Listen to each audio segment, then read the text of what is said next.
Hello everyone, welcome to Con Studio. Today, I am bringing you a recap of one of my favorites, the Equalizer 2. It's about an ordinary Uber driver who's secretly a deadly assassin. Once again, something forces him back into action.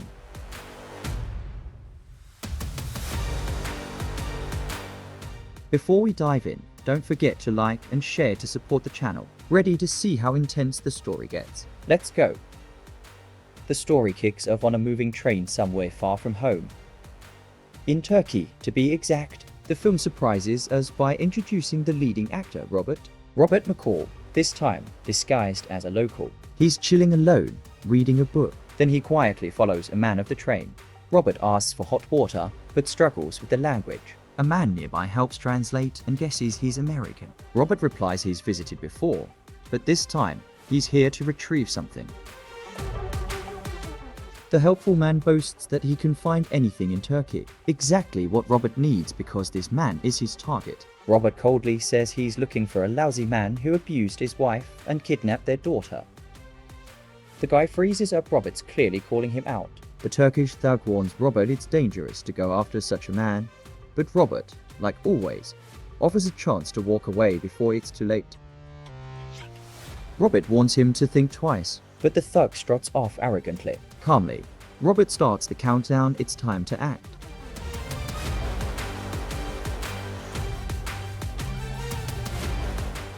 The gang orders an attack, but Robert quickly assesses the room, splashes hot water, punches one guy in the face, and strikes another with a teapot.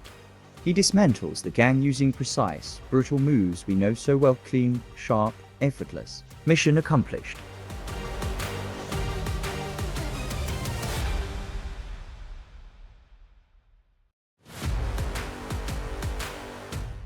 The scene shifts back to America. A little girl reunites with her mother. The lawyer says a man dropped her off anonymously. No one knows it was Robert. In this sequel, Robert now works as a rideshare driver thinker in the US. One of his regulars is Sam, an old man fighting for ownership rights over a painting he believes represents his long-lost sister. Sam believes the artwork captures his sister, separated from him during childhood. They were torn apart long ago. Meanwhile, over in Brussels, Belgium, a man named Carmen Bert comes home to find his wife brutally beaten. She's crying and trembling with fear. Three men in black barge in, guns drawn, and coldly kill her right in front of him. They force Carmen to sit down, handing him the gun. They say they're just following orders. They pressure him to put the gun into his own mouth and pull the trigger.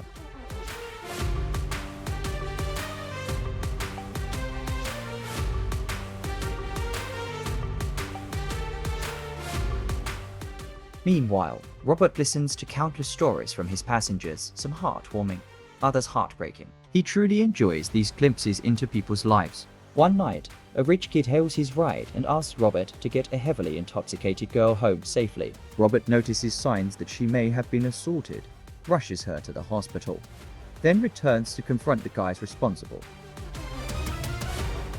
Robert lectures them to do the right thing. One thug locks the door, mocking him. When one tries to attack, Robert slashes his face with a black card, then systematically breaks their arms, legs, even a neck, smashing them into furniture.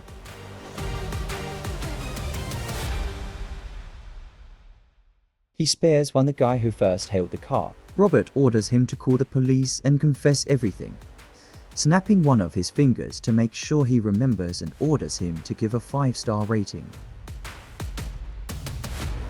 5 stars well earned for premium customer service. Robert heads home satisfied.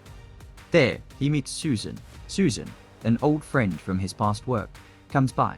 She's the only one who knows Robert's true past. Since she works for the CIA, Robert often asks her to dig up information on people he's trying to help.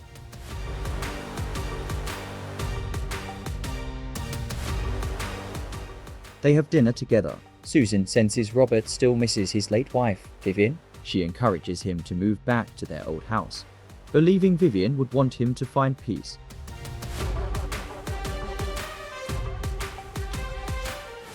The next morning, Robert finds Fatima, his neighbor, cleaning up a garden trashed by vandals. The building's walls are covered in graffiti. Robert grabs supplies and starts scrubbing it off himself. Miles, a young black teen living in the same building, comments that fixing it should be the landlord's job. Robert replies that waiting for someone else solves nothing. Sometimes you have to do it yourself. We can fix things ourselves. Robert asks the boy about his art school studies, then warns Miles about his side hustle running drugs, which Robert has noticed, but Miles shrugs it off. The next day, Miles offers to repaint the wall for $250. Robert agrees but insists he mustn't skip school, finish class first, then paint. Meanwhile, Susan takes on a murder case involving a couple killed in Belgium. Carmen Burt had ties to her organization, so she's personally invested in finding out the truth. Though everything points to a murder-suicide, Susan orders Belgian authorities to preserve the scene until she arrives to investigate herself. Dave, Susan's colleague, wonders why Bert's GIA ties were kept secret. Susan doesn't know either. She preps for the trip to Brussels, bringing Dave along.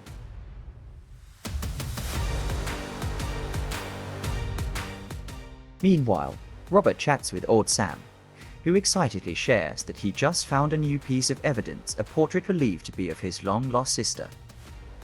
He recounts their last meeting during World War II, when they were separated into different camps as children, never to see each other again. An uncle had once commissioned a painter to capture her image, and that painter later became famous. A painting by that artist is now worth millions. To claim it back, Sam needs proof, and now he hopes the new evidence he just found will help.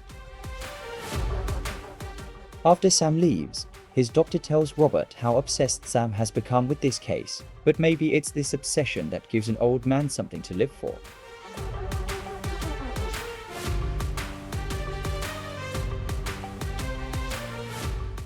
Now in Washington, D.C., Robert attends a book launch hosted by Brian, Susan's loving husband. He asked Susan to look into something. Seems like he's trying to help someone again, as usual.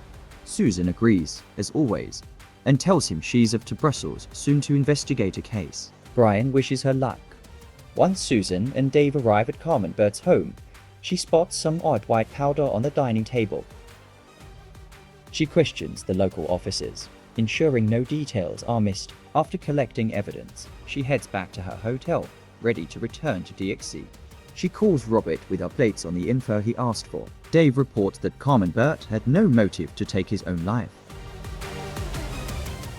Before boarding the elevator, Susan mentions a new theory, but says she'll explain on the flight. Just as she's entering her room, two attackers ambush her. She asks who they are, says she has no money, but they don't stop. She fights back to survive.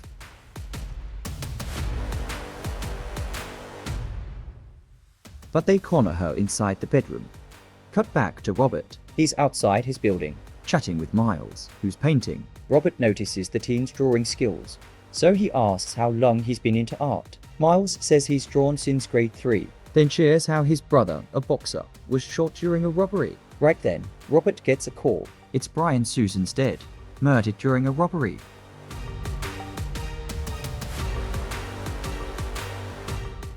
Robert flies to DXC, but stays outside during the service. He can't reveal he's alive. When Brian exits, he tells Robert that similar hotel robberies have happened in Brussels, but Susan never wore jewelry, just her wedding ring. That detail makes Brian suspicious. Why rob her? The CIA works with Interpol, promising justice. But Robert isn't waiting. He begins his own investigation, starting with Susan's phone and notebook, passed to him by Brian.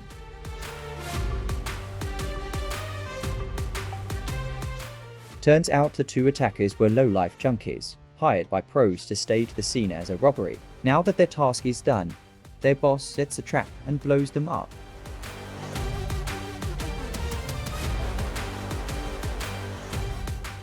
Robert looks at photos of Susan's wounds, deeply saddened. He uses her phone's passcode to hack into Belgian police files and reviews the hotel security footage. He finds the hallway broken, but rewatches the elevator feed and spots something suspicious. He boards a flight and waits in a park to meet Dave. Dave, his former CIA teammate, is shocked. He thought Robert was dead. After regaining composure, Robert asks,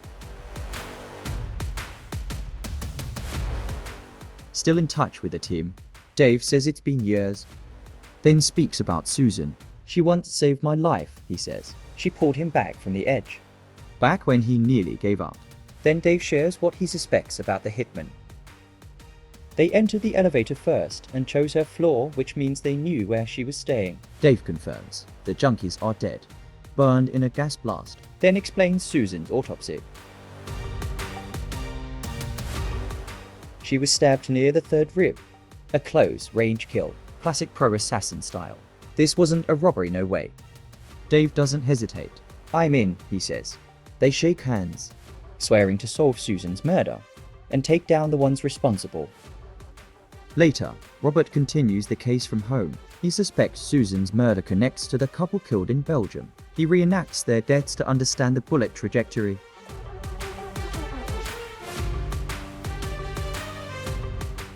Then calls Dave notes that the husband's gun was on the right, fitting his dominant hand. But his wife was shot by a left-handed killer. That means someone else was in that room.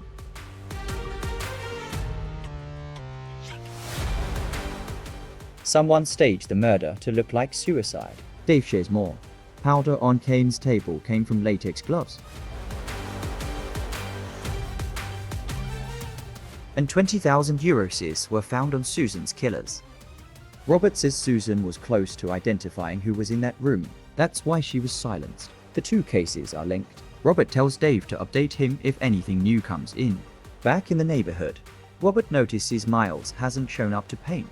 He checks a shady hangout and finds him partying with a gang. The leader hands Miles a gun, telling him he's now part of the crew. Tonight, he'll avenge his brother by killing the punks who did it. Robert storms in, knocks out the guard, and enters with a gun pointed straight. Everyone stares, confused. "Who the hell are you?" Robert commands Miles to go home. When he hesitates, Robert repeats the order. Outside, Miles protests. Robert warns, "You're not meant to live like this, aren't you the kid who loves to draw?"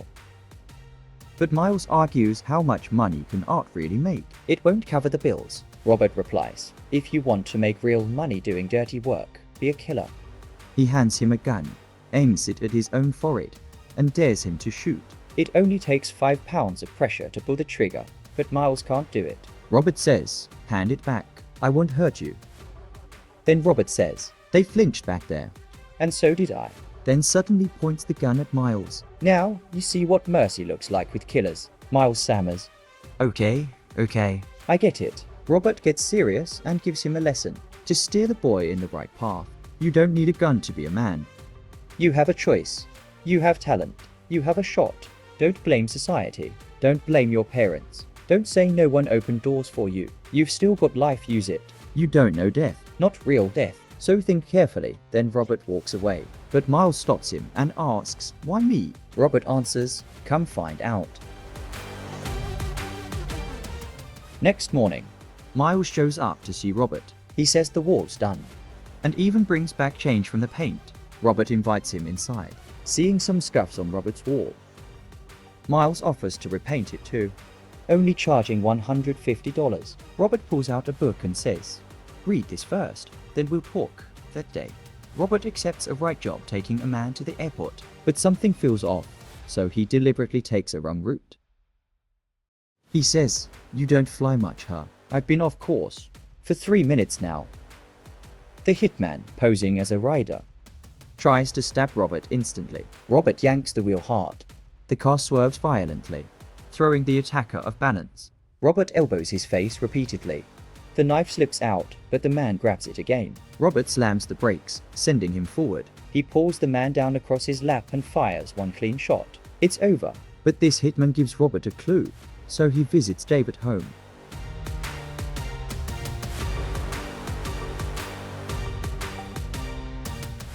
He tells him someone tried to kill him, then hands over the attacker's phone for Dave to trace at the office. Robert says, "Anyone tied to Kane's case isn't safe. They're hunting as you, me, all of us." Then Robert dials a number from the attacker's phone and suddenly, Dave's phone rings.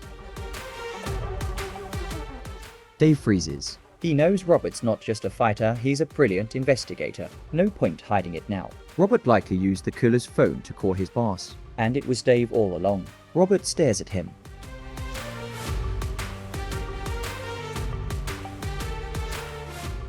Tell me I'm wrong. Dave stays silent. Why, Dave? He finally admits. When the CIA disbanded their team, he had to find work. So he became a hitman. The Brussels hit. He didn't know the guy was ex-CIA. And Susan, she got too close to the truth. We see what really happened. The junkies didn't kill Susan. Dave did in cold blood. He rants how the government used him.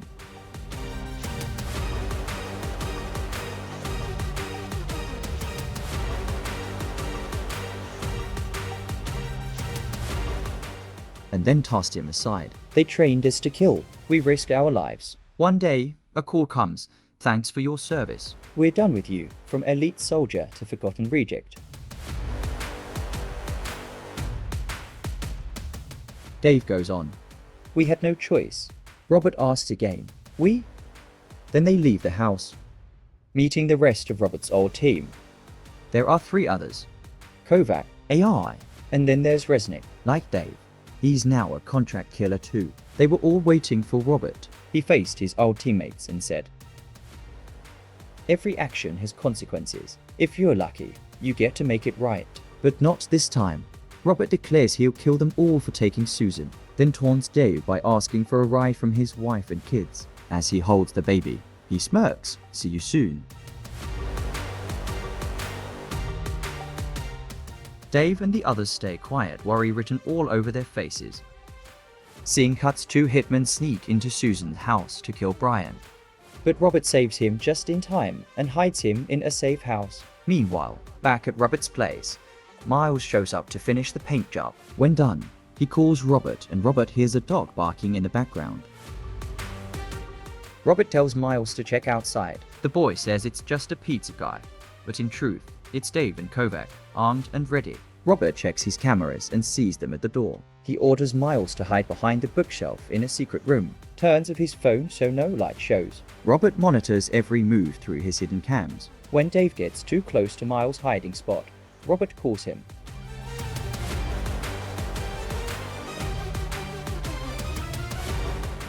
Well, since you're in my room, mind watering the plants? Dave replies, you shouldn't have picked this fight, McCall. Robert coolly ends with, no, Dave, you made that mistake. You know where I'm going, then hands up. Dave, thinking hard, sees an image of the beach ceiling and realizes where Robert is. He leaves with Kovac. Miles, thinking it's safe, steps out only to be caught.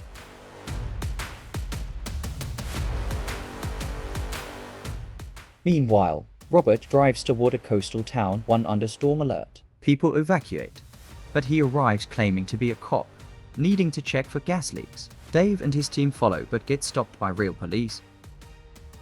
Dave shoots the cops without hesitation. Anyone in his way now dies. He chose this spot remembering his ex-boss had a beach house here. The town is deserted.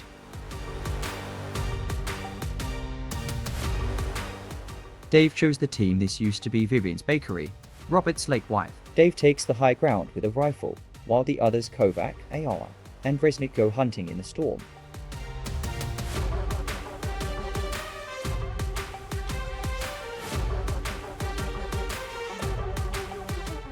Kovac walks into a shop. Robert lures him closer and shoots him dead with a harpoon.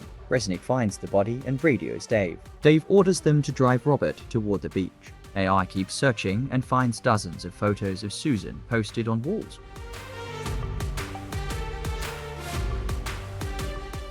AI, confused, walks closer to one. Robert ambushes him and stabs him again and again, dual-wielding blades. Resnick has to report another death to Dave.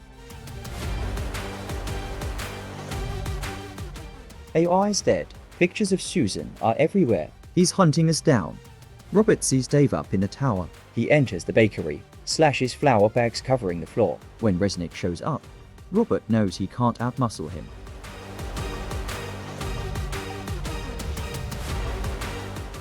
So he tosses a grenade. The flour ignites, burning Resnick alive. One shot, one stab, one explosion. 3 gone. Dave is furious his team is wiped out.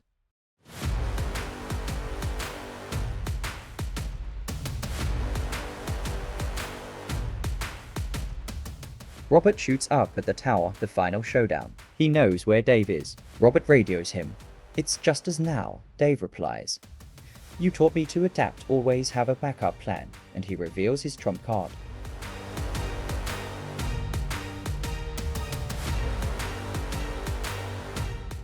He brought Miles with him, then fires at his own car, where Miles is tied up in the back. Dave demands Robert show himself, or he'll kill the kid. He fires more warning shots. Still no sign of Robert. Dave prepares to pull the trigger, but in that split second, Robert shoots the tire out. Dave misses the shot. As the storm grows stronger, Dave gets slammed into a railing by a gust of wind. He holds his head, dazed. Furious, Dave screams for Robert to show himself, and Robert does. He attacks from behind, elbowing his face, knocking the gun loose. Dave switches to a blade. They clash, strike for strike. Assassins at war. Dave chokes Robert from behind, but Robert gouges his eye, then elbows him again, avenging his dear friend. Robert kills Dave the same way Dave killed Susan. A blade to the heart, then kicks him off the edge. Dave's body disappears into the sea. Robert finds Miles wounded in the leg. He carries him to his old house and patches him up. There, Miles sees photos of Robert's past in uniform with his wife. He finally asks, "Who are you?" Robert says nothing.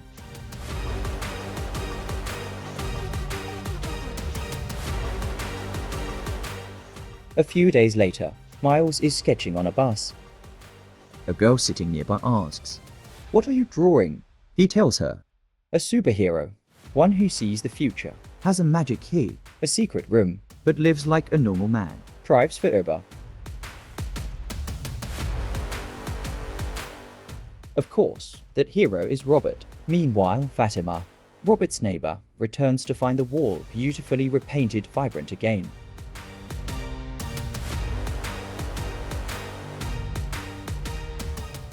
It's Miles' work.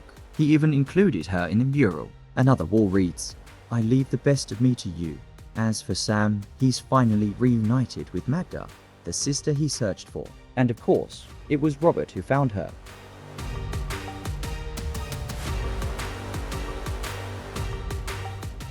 They embrace for the first time in decades, and Robert, the hero behind the scenes, stands quietly outside his old house.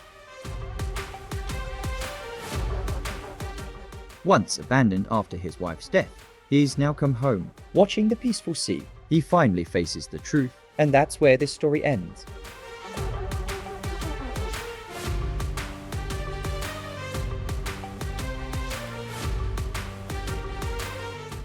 And that was the Equalizer 2, a shadowy assassin's return. It scored 6.7 out of 10 on IMDb. Critics over on Rotten Tomatoes gave it 52%, while audiences rated it at 61%.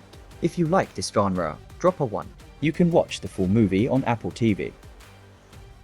If you enjoyed this video, hit like. Want more? Make sure to subscribe. See you in the next one. This is Khan's Studio, where fun meets action. Until next time, take care.